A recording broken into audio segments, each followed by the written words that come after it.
Hello দর্শক, সবাইকে সালাম এবং শুভেচ্ছা জানিয়ে শুরু করছি আজকের টাইম এক্সক্লুসিভ। আশা করি সবাই ভালো আছেন এবং প্রথমেই দুঃখ প্রকাশ করছি আজকে দেরি হওয়ার জন্য।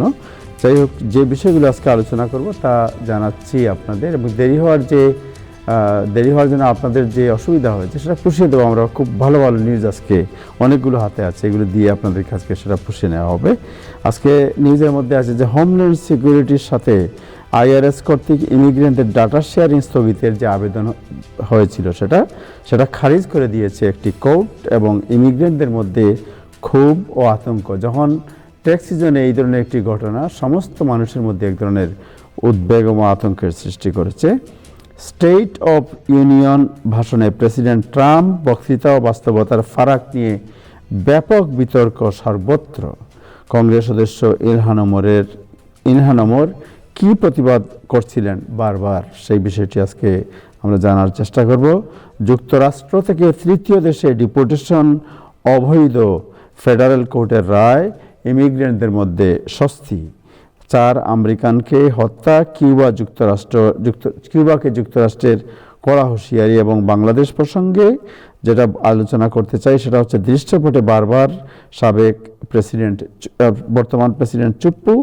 বাংলাদেশে বিডিআর হত্যাকাণ্ড দিবসে একত্রে প্রধানমন্ত্রী তারেক রহমানের প্রেসিডেন্টের উপস্থিতি নিয়ে আলোচনা সর্বত্র।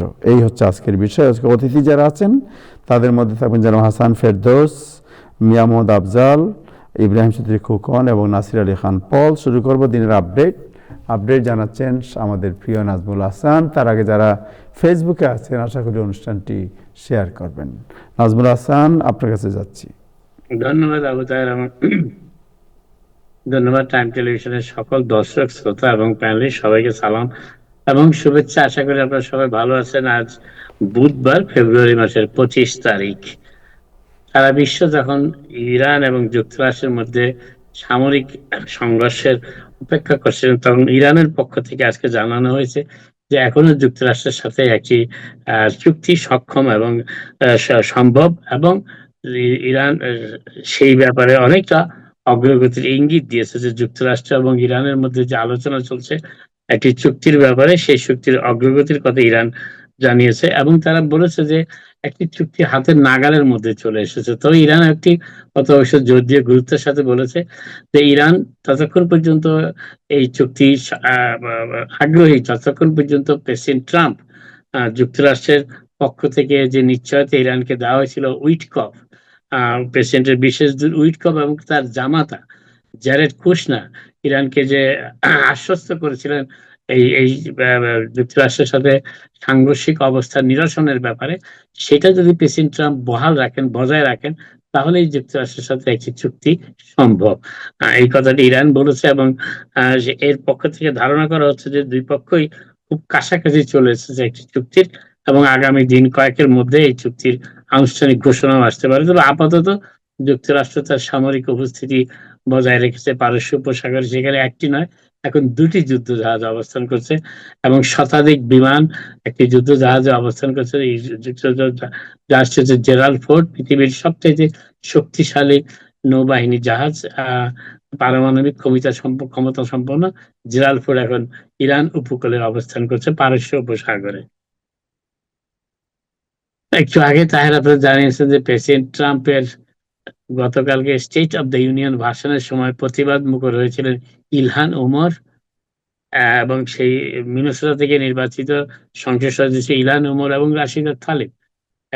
ইলহান ওমরের ব্যাপারে প্রেসিডেন্ট ট্রাম্প, এই দুজনের ব্যাপারে প্রেসিডেন্ট ট্রাম্প আজকে ক্ষুব্ধ প্রতিক্রিয়া ব্যক্ত করেছে। যদিও ইলহান ওমর জানিয়েছেন যে প্রেসিডেন্ট ট্রাম্প যখন যুক্তরাষ্ট্রের নাগরিকদের জীবনের নিরাপত্তার কথা বলছিলেন, তখন তিনি কখনো উল্লেখ করেনি যে মিনেসোটাতে তারই এলাকার তারই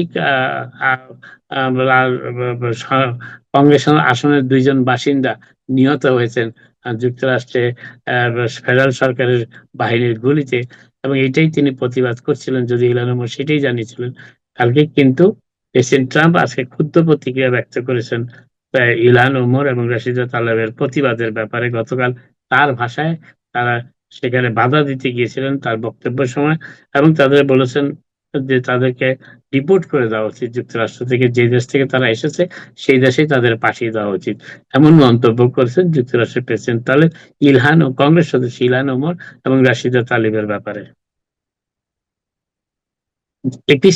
জ্যাফরি এপিস্টিনের ফাইল নিয়ে সারা বিশ্বে তোলপাড় চলছে। আপনারা জানেন ইতিমধ্যেই ইংল্যান্ডের রাজ পরিবারের অত্যন্ত গুরুত্বপূর্ণ সদস্য প্রিন্স অ্যান্ড্রু গ্রেপ্তার হয়েছিলেন। সেখানে যুক্তরাষ্ট্রে নিযুক্ত সাবেক রাষ্ট্রদূত ও গ্রেপ্তার হয়েছিলেন। এর পাশাপাশি সেখানে ইংল্যান্ডের প্রেসিডেন্ট স্টারমারের ইংল্যান্ডের প্রধানমন্ত্রী স্টারমারের আসনও প্রায় নড়বড়ে হয়ে দাঁড়িয়েছে। এর পাশাপাশি যুক্তরাষ্ট্র জুড়ে তার তাণ্ডব চলছে, যদিও বিশ্ব জুড়ে আরো কয়েকটি বিষয়ে জেফরি অ্যাপিস্টিনের সেই যৌন নিগ্রহের ফাইল যুক্তরাষ্ট্রের ডিপার্টমেন্ট অফ জাস্টিস প্রকাশ করার পর ব্যাপক মাত্রায় প্রায় 1 মিলিয়নেরও বেশি নথিপত্র প্রকাশ করা হয়েছে ইতিমধ্যে, এবং এই প্রকাশের ব্যাপক প্রতিক্রিয়া, বেশ কিছু পদত্যাগ, বেশ কিছু সম্পর্ক অবনতি, সবকিছুই আমরা লক্ষ্য করতে পারছি। তবে আজকে জাস্টিস ডিপার্টমেন্ট জানিয়েছে গতকাল যে অভিযোগটি করা হয়েছে যে জাস্টিস ডিপার্টমেন্ট কিছু কিছু নথিপত্র যেগুলোর সাথে প্রেসিডেন্ট ট্রাম্পের জেফরি এপিস্টিনের এই যৌন নিগ্রহের সাথে সম্পৃক্ততা থাকার কারণ হতে পারে, আর সেগুলো জাস্টিস ডিপার্টমেন্ট থেকে প্রকাশ করা হয়নি। এই অভিযোগের পরিপ্রেক্ষিতে জাস্টিস ডিপার্টমেন্ট অফ জাস্টিস আজকে জানিয়েছে যে ভুলবশত, অসাবধানতা বশত কিছু ফাইল না প্রকাশে বিলম্ব কিংবা প্রকাশে বাত্যয় ঘটেছে কিনা কিংবা প্রকাশিত হয়নি, এই বিষয়টি তারা তদন্ত করে দেখছেন। তবে অভিযোগ করা হয়েছে বেশ কয়েকজন সদস্য যারা এই ফাইল আগে দেখেছেন, তারা বলেছেন যে জাস্টিস ডিপার্টমেন্ট তাদের পরবর্তী প্রকাশের সময় প্রেসিডেন্ট ট্রাম্পের সাথে কিছু যদিও প্রেসিডেন্ট ট্রাম্পকে আনুষ্ঠানিকভাবে অভিযুক্ত করা হয়নি কিংবা দোষী হিসাবে বর্ণনা করা হয়নি, কিন্তু প্রেসিডেন্ট ট্রাম্পের সাথে সম্পৃক্ততা ছিল এমন কিছু নারী যারা এই জেফরি অ্যাপিস্টিনের শিবিরের সাথে সম্পর্কিত ছিল, এই সমস্ত সম্পর্কিত তথ্যগুলো প্রকাশ করা হয়নি, এমন অভিযোগের পরিপ্রেক্ষিতে ডিপার্টমেন্ট অফ জাস্টিস আজকে এই তথ্য জানিয়েছে। তারা খুঁটিনাটি বিষয় যাচাই বাছাই করে দেখছে যে কোনো ফাইল অসাবধানতা বশত প্রকাশে বিলম্বিত হয়েছে কিংবা প্রকাশ করা হয়নি, এমনটি তারা দেখবেন। যুক্তরাষ্ট্রে মাইক্রোসফটের সহ প্রতিষ্ঠাতা এবং একসময় পৃথিবীর সবচাইতে ধনী ব্যক্তি বিল গেটস সে স্বীকার করেছেন যে তার জেফরি অ্যাপিস্টিনের সাথে তার সম্পর্কের কথা, সম্পর্কের গভীরত্বের কথা তিনি স্বীকার করেছেন, এবং তিনি এও স্বীকার করেছেন তার সাথে সম্পর্কিত ছিল একজন মহিলা, যে রাশিয়ান মহিলার ব্যাপারে তার সাথে অভিযোগ উঠেছে, সেই বিষয়টিও তিনি পরোক্ষভাবে স্বীকার করে নিয়েছেন। আজ তিনি গেটস ফাউন্ডেশনের সবাই উপস্থিত হয়ে সেই স্বীকৃতি দিয়েছেন, এবং তিনি বলেছেন যে সেই জন্য দুঃখ প্রকাশ করেছেন, এবং তিনি ক্ষমাও প্রার্থী সকলের কাছে। যদি কারো মনে কষ্ট পেয়ে থাকেন কিংবা কেউ আঘাতপ্রাপ্ত হয়ে থাকেন, তবে তিনি জেফরি অ্যাপিস্টিনের যৌন নিগ্রহের কারণে যারা ক্ষতিগ্রস্ত হয়েছেন কিংবা যারা তার যৌন নিগ্রহের শিকার হয়েছেন, যে বিল গেটস তাদের কাছে কিন্তু সরাসরি ক্ষমা প্রার্থনা করেননি। তিনি তার অ্যাফেয়ার্স এর কথা স্বীকার করে নিয়েছেন এবং দুঃখ প্রকাশ করেছেন তার সম্পৃক্ততার জন্য, কিন্তু সরাসরি তাদের কাছে ক্ষমা প্রকাশ করেননি। এর পাশাপাশি হার্ভার্ড ইউনিভার্সিটির সাবেক প্রেসিডেন্ট এবং যিনি বর্তমানে হার্ভার্ডের একজন অধ্যাপক হিসাবে দায়িত্ব পালন করছেন, সেই থমাস, তিনি বলেছেন যে এই শিক্ষা মৌসুমের পর তিনি হার্ভার্ডের সাথে তার সম্পৃক্ততা গুছিয়ে নেবেন এবং তিনি আর কোনো হার্ভার্ডের সাথে সম্পৃক্ত থাকবেন না, কারণ ইতিমধ্যেই জেফরি অ্যাপিস্টিনের সাথে তার গভীর সম্পর্কের কথা বিভিন্ন নথিপত্র প্রকাশিত হওয়ার পর তিনি মনে করেন যে নৈতিকভাবে সেখানে তিনি আর অবস্থান করতে পারেন না। এর পাশাপাশি সাবেক প্রেসিডেন্ট বিল ক্লিন্টন এবং সাবেক সেক্রেটারি অফ স্টেট এবং ফার্স্ট লেডি হিলারি ক্লিন্টন আগামী কাল এবং পরশুদিন সাক্ষ্য দেবেন কংগ্রেশনাল কমিটির কাছে, যারা জেফরি অ্যাপিস্টিনের যৌন নিগ্রহের ব্যাপারে তদন্ত করছেন এবং কংগ্রেশনাল শুনানি অনুষ্ঠিত করার উদ্যোগ গ্রহণ করেছেন। সেই শুনানিতে অংশ নেবেন প্রেসিডেন্ট ট্রাম্প প্রেসিডেন্ট ক্লিন্টন এবং ফার্স্ট লেডি এবং সাবেক secretary of state Hillary Clinton, তারা তাদের সাথে যে বিষয়গুলোতে তারা সম্পর্কিত ছিলেন জেফ্রি এপস্টিনের সাথে, এই বিষয়গুলো তুলে ধরবেন তাদের সেই সেই সাক্ষ্যতে, এবং সেই সাক্ষ্য গ্রহণ করা হবে ক্লিন্টনের বাড়ির নিকটবর্তী একটি স্থানে চাপাকুয়াতে, এবং সেখানে আগামীকাল থার্সডে বৃহস্পতিবার সাক্ষ্য দেবেন প্রথমে হিলারি ক্লিন্টন, এবং শুক্রবার দিন 27শে ফেব্রুয়ারি সাক্ষ্য দিবেন প্রেসিডেন্ট বিল ক্লিন্টন। তাদের সাক্ষ্য সম্পূর্ণভাবে ভিডিও করা হবে এবং এটি ট্রান্সক্রিপ্ট করা হবে, এবং পরবর্তীতে ওভারসাইট কমিটি এই বিষয়টি সাথে প্রকাশ করবে কিনা সেই বিষয়টি অবশ্যই করে স্পষ্ট করে বলেনি। তবে আমেরিকান জনগণের কাছে এই বিষয়টিকে সত্যতার মাধ্যমে তুলে ধরার জন্য এই শুনানি আয়োজন করা হয়েছে বলে সেই শুনানি হাউস ওভারসাইট কমিটির প্রধান কংগ্রেস সদস্য জেমস কোমার, যিনি কেন্টাকি থেকে নির্বাচিত কংগ্রেস সদস্য, তিনি আজকে জানিয়েছেন যে আমেরিকান জনগণের কাছে পুরো বিষয়টি জেফ্রি এপস্টিনের সাথে যারা সম্পর্কিত ছিলেন বিভিন্ন সময়, পুরো বিষয়টি স্বচ্ছতার সাথে তুলে ধরার জন্য এই শুনানির আয়োজন। এবং আরেকটি বিষয় যেটি বলা হচ্ছে, তবে ক্লিন্টন এবং প্রেসিডেন্ট ক্লিন্টন এবং হিলারি ক্লিন্টন দুজনেই প্রথমে নারাজ ছিলেন এই অনুষ্ঠানে সাক্ষ্য দেবার ব্যাপারে। পরবর্তীতে যখন তাদের সুপিনা করার সিদ্ধান্ত হয় এবং তারা কংগ্রেসের শুনানি উপেক্ষা করার জন্য সিভিল এবং ক্রিমিনাল দুই ধরনের চার্জের মুখোমুখি হওয়ার হুমকির মুখে তারা শেষ পর্যন্ত রাজি হয়েছেন সাক্ষ্য দিতে, প্রেসিডেন্ট ক্লিন্টন এবং হিলারি ক্লিন্টন। আরেকটি বিষয় যেটি বলার চেষ্টা করছি সেটা হচ্ছে আজকে একজন ফেডারেল জাজ ম্যাসাচুসেটসের তিনি রায় প্রদান করেছেন একটি মামলায়, সেটি হচ্ছে যে তৃতীয় দেশে অভিবাসীদের পাঠানোর ব্যাপারে ট্রাম্প প্রশাসনের সিদ্ধান্ত অসাংবিধানিক এবং অবৈধ, এবং এবং তার কারণটা হচ্ছে যাদের পাঠানো হবে তাদের প্রথমে সম্মতি গ্রহণ করা হয় না, এই জন্য বিষয়টি অবৈধ। তবে বিচারক যিনি এই রায়টি দিয়েছেন তিনি হচ্ছেন বিচারক ব্রায়ান মার্ফি, তিনি ম্যাসাচুসেটসের ফেডারেল বিচারক, এবং তিনি অবশ্য 15 দিন সময় দিয়েছেন এই রায়টি কার্যকর করার ব্যাপারে। 15 দিন সময়টি দেওয়া হয়েছে ট্রাম্প প্রশাসনকে, তারা যদি তার এই রায়ের ব্যাপারে আপিল করতে চান, অর্থাৎ আগামী 15 দিন পর্যন্ত এই রায়টি কার্যকর হবে না। যদি না তবে ট্রাম্প প্রশাসন যদি আপিল করে তাহলে আর এই রায়টি কার্যকর হবে না, আর যদি ট্রাম্প প্রশাসন আপিল না করে তাহলে 15 দিন পর থেকে এই রায়টি কার্যকর হবে। 15 দিনের জন্য একটি সময় আছে ট্রাম্প প্রশাসনের এই রায়ের বিরুদ্ধে আপিল করার। আরেকটি বিষয় যেটি বলা সেটা তবে ইতিমধ্যেই বেশ কিছু অভিবাসীকে তাদের তাদের সিদ্ধান্তের বিরুদ্ধে তৃতীয় দেশে পাঠানো হয়েছে যুক্তরাষ্ট্র থেকে, যেহেতু তাদের মূল দেশে তাদের পাঠানো সম্ভব হচ্ছিল না। আজকে ওয়াল স্ট্রিট জার্নাল রিপোর্ট করেছে যে বেশিরভাগ অনেক আমেরিকান প্রেসিডেন্ট ট্রাম্পের দ্বিতীয় মেয়াদে দায়িত্ব নেওয়ার পর যুক্তরাষ্ট্র ছেড়ে যাওয়ার পরিকল্পনা করছেন, এবং এই পরিকল্পনা এখন অনেকটা যুক্তরাষ্ট্র নাগরিকদের যুক্তরাষ্ট্র ছেড়ে অন্য দেশে বসবাসের বিষয়টি এখন দৃষ্টি আকর্ষণ করতে সক্ষম হচ্ছে বিভিন্ন জরিপ প্রতিষ্ঠানের, এবং তাতে দেখা যাচ্ছে যে তারা পৃথিবীর বিভিন্ন দেশে যুক্তরাষ্ট্রের নাগরিকরা এখন বসবাস করছেন। তবে যুক্তরাষ্ট্রের নাগরিকরা যে কোনো সময় আবার যুক্তরাষ্ট্রে ফিরে আসতে পারেন, তারা যুক্তরাষ্ট্রের বাইরে কতদিন থাকতে পারেন এর কোনো বাধ্যবাধকতা নেই। যুক্তরাষ্ট্রের নাগরিকরা ইচ্ছা করলে আজীবন অনন্তকাল তারা যতদিন বেঁচে থাকবেন তারা যুক্তরাষ্ট্রের বাইরেও অবস্থান করতে পারে নাগরিকরা, তাতে কোনো বাধ্যবাধকতা নেই। এবং সেই সুযোগটি অনেকে প্রেসিডেন্ট ট্রাম্পের দ্বিতীয় মেয়াদে দায়িত্বভার গ্রহণ করার পর গ্রহণ করতে শুরু করেছেন। তবে সম্প্রতি দেখা যাচ্ছে যে যুক্তরাষ্ট্রের অনেকের জন্য যুক্তরাষ্ট্র এখন অ্যাফোর্ডেবল না। অনেক দেশ যুক্তরাষ্ট্রের আয়ে অন্য অনেক দেশে ভালোভাবে খুব অ্যাফোর্ডেবল এবং অত্যন্ত আকর্ষণীয় সুযোগ সুবিধা সহ বসবাস করা সম্ভব, সেটিও একটি কারণ, এবং সেই কারণেই অনেকেই সেই সুযোগটি গ্রহণ করছেন।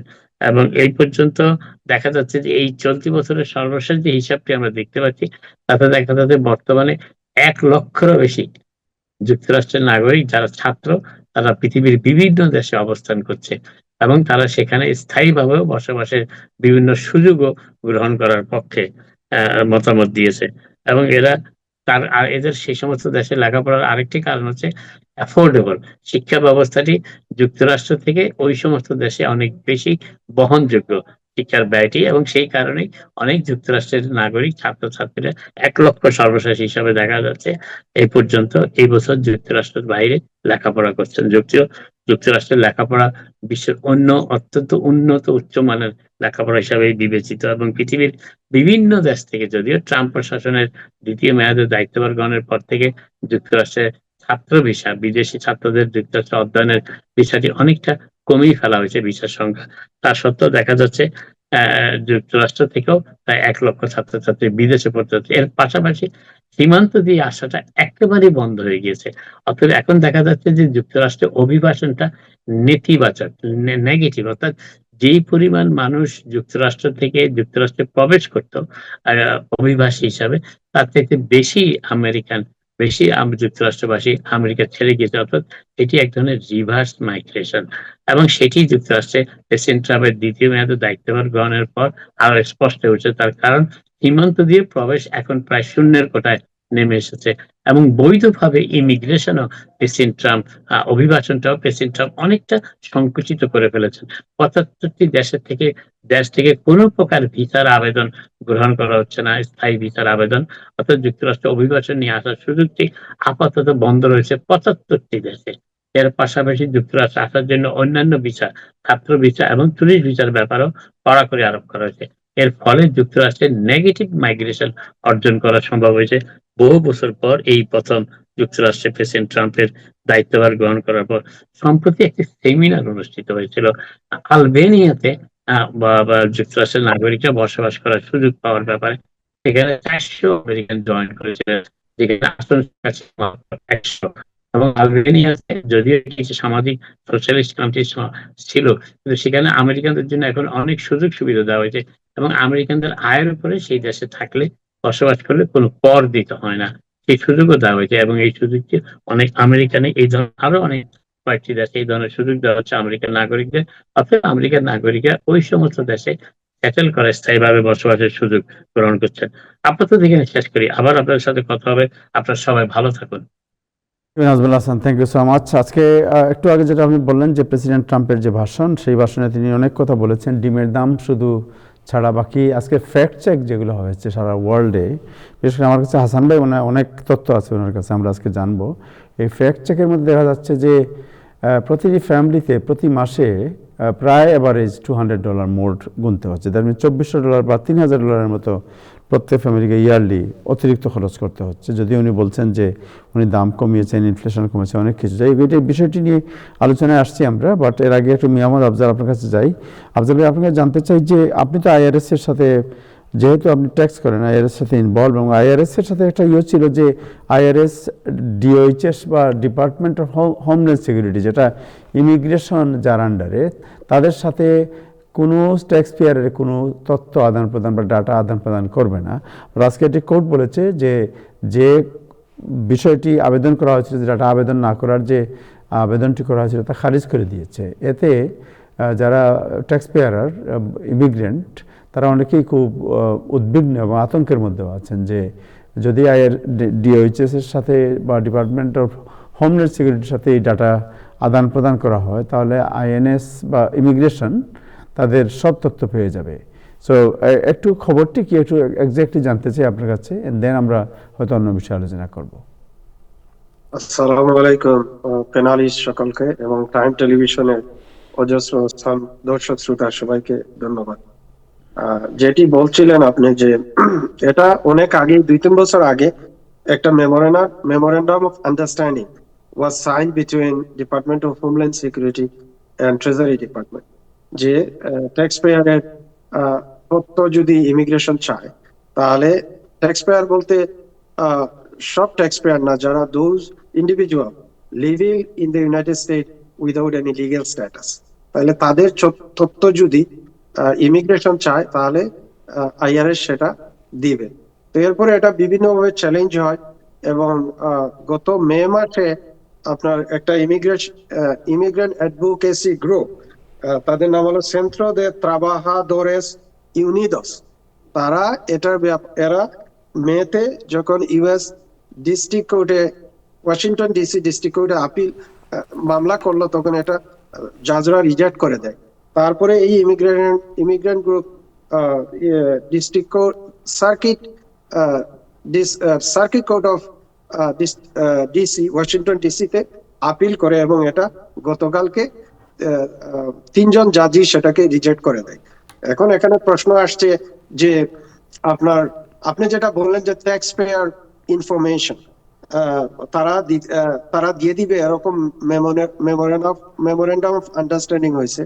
তো বিষয়টা এরকম না, এখানে যেটুকু দিতে পারবে এটা বলা আছে যে ট্যাক্স পেয়ারের কতটুকু ইনফরমেশন তারা প্রোভাইড করবে। তো এখানে জাজ যেটা বলছে সেটা হচ্ছে যে আইআরএস নাকি লিগ্যালি ট্যাক্স পেয়ারের নেম এন্ড অ্যাড্রেস দিতে পারবে, এর চেয়ে বেশি কিছু দিতে পারবে না। শুধু এটা বলছে নেম এন্ড অ্যাড্রেস যদি, এবং এটা এই ডিপার্টমেন্ট অফ হোমল্যান্ড সিকিউরিটির ডাইরেক্ট কোনো অ্যাক্সেসও থাকবে না আইআরএস এ।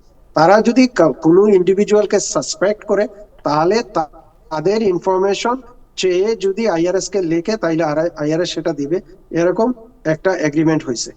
এখন প্রশ্ন হচ্ছে যে এর আগেও কিন্তু এটলিস্ট দুইটা, ম্যাসাচুসেটস সহ আরেকটা স্টেট আমার মনে নাই, তারা কিন্তু এটা ব্লক করে দিছিল। তারা রায় দিছিল যে আইআরএস এবং ডিপার্টমেন্ট অফ হোমল্যান্ড সিকিউরিটির মধ্যে যে এই ট্যাক্স পেয়ারের ডাটা ইনফরমেশনের ক্ষেত্রে যে চুক্তিটা হয়েছে সেটা বৈধ নয় এবং আইআরএস সে ডাটা দিতে পারবে না। এটা গত মাসেই বোধহয় ম্যাসাচুসেটস ডিস্ট্রিক্ট কোর্ট, এটা ফেডারেল ডিস্ট্রিক্ট কোর্ট এটাকে নিষেধ করছে। এখন প্রশ্ন হচ্ছে, আমি এখন যেটা দেখতে পাচ্ছি সেটা হচ্ছে ডিসি সার্কিট কোর্ট, এই যে এটা তো আপিল কোর্ট, এখন আপিল করার কারণে যেহেতু ওরা আপিল কোর্ট বলছে যে সেটা দিতে পারবে, আমার মনে হয় না যে ডিস্ট্রিক্ট কোর্টের যে আগের যে রায়টা এটা আর প্রিভেইল করবে না। লয়ার যারা আছে হয়তো তারা এটা বুঝবে, আমি যেহেতু লয়ার না আমি এতদূর যাব না। আমি যেটা বুঝি আমার কমন সেন্সে যে আপনার সার্কিট কোর্ট যেহেতু রায় দিছে, আগের ডিস্ট্রিক্ট কোর্টে যে রায়গুলো দিছে এটা আর বহাল থাকবে না। এর অর্থ হচ্ছে এখন থেকে যদি ইমিগ্রেশন চায়, যদি কোনো তথ্য চায় আইআরএস এর কাছে, তাইলে ট্যাক্স পেয়ারের শুধুমাত্র তাদের নাম এন্ড অ্যাড্রেস দিতে পারবে, এর চেয়ে বেশি দিতে পারবে না।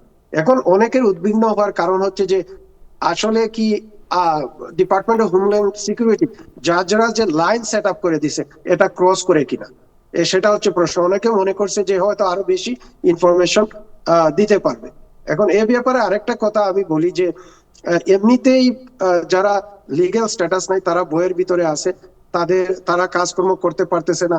এখন প্রশ্ন হচ্ছে যে এটা এবং এই যে যারা লিগ্যাল স্ট্যাটাস নাই তারা ট্যাক্স ফাইল করলে US government millions of dollar তাদের কাছ থেকে পায়। এরা যদি বই পেয়ে যায় তাহলে কিন্তু ইউনাইটেড স্টেট আদারওয়াইজ ক্ষতিগ্রস্ত হবে।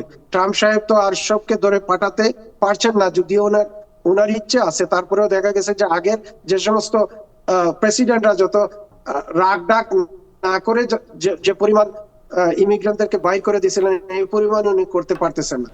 আদারওয়াইজ আমি মনে করি যে এটা ইউনাইটেড স্টেটের একটু ক্ষতি হবে, যে যারা আছে তারা হয়তো বয়ে তারা আর ট্যাক্স ফাইল করবে না। তবে ট্যাক্স প্রিপেয়ার যাদের কোনো লিগ্যাল স্ট্যাটাস নাই তাদের জন্য আমি একটা তথ্য দিতে চাই। সেটা হচ্ছে যে ট্যাক্স যখন আপনি পেমেন্ট করবেন তখন করলে এখানে একটা মেইলিং অ্যাড্রেস দেওয়া যায়, যে আপনি যেখানে থাকেন সেটা হচ্ছে যে actually where you are living or your mailing address. এখন যে সমস্ত ট্যাক্স পেয়াররা তারা মেইলিং অ্যাড্রেস ব্যবহার করবে, এদের ব্যাপারে যদি ইমিগ্রেশন কোনো তথ্য চায় তাহলে ও মেইলিং অ্যাড্রেসটা পাবে যেখানে ওরা থাকে না, কিন্তু তাদের actually they reside in other places. So আমার মনে হয় যারা ট্যাক্স ফাইল করতে চায় এখনো যদি করে তাহলে মেইলিং অ্যাড্রেসটা যদি ব্যবহার করে তাহলে ইমিগ্রেশন তথ্য চাইলেও তথ্য দিলে সেটা আর কাজে লাগবে না। তবে তাহের ভাই আপনি যেটা বলছিলেন শুরুতে যে তাদের সমস্ত তথ্য দেওয়া হবে, বিষয়টা এরকম না। মেমোরেন্ডাম অফ আন্ডারস্ট্যান্ডিং এ লেখা আছে শুধু ট্যাক্স পেয়ারের নেম এন্ড অ্যাড্রেস, কারণ যদি এর চেয়ে বেশি দেয় তাহলে এক দেশে দুইটা আইন হয়ে যাবে। আপনি জানেন হয়তো ওটা ট্রাম্প সাহেব উনার তথ্য ডিসক্লোজ করার কারণে $10 billion মামলা উনি করেছেন, হয়তো money is on the way, we never know, আমরা দেখি কি হয় না হয়। সুতরাং অন্য তথ্য ব্যবহার করা যাবে না। প্রেসিডেন্ট সাহেব যেহেতু নিজেই জাস্ট মামলা নাম, করে নেম এন্ড ওনার অ্যাড্রেস, তথ্য রাইট? ডিসক্লোজ করার থাকে না।